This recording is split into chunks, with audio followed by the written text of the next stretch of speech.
অ্যারিস্টটলের যুক্তিবিজ্ঞানে যখন বাক্য থেকে বচনে রূপান্তর করতে হবে তখন খেয়াল করতে হবে বাক্যের মধ্যে উদ্দেশ্য এবং বিধেয় ছাড়া যে শব্দগুলি আছে।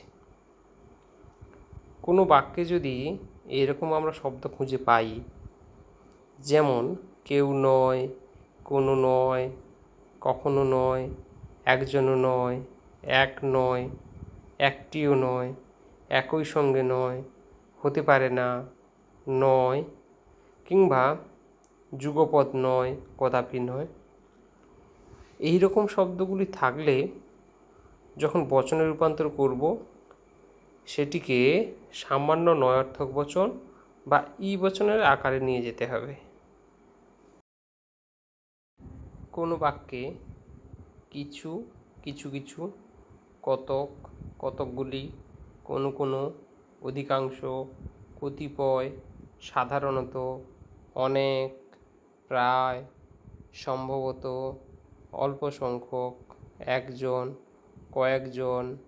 বেশিরভাগ, একাধিক, শতকরা, বহু, সচরাচর, এই জাতীয় যদি শব্দ থাকে এবং বাক্যটা যদি সদর্থক হয়, তাহলে বচনে রূপান্তর করার সময় সেটিকে বিশেষ সদর্থক বচন আই বচনে রূপান্তরিত করতে হবে। আর উক্ত শব্দগুলি যদি নয়ার্থক বাক্যের মধ্যে থাকে, তাহলে যখন বচনে রূপান্তর করা হবে তখন সেটিকে অবশ্যই ও বচনে রূপান্তরিত করতে হবে।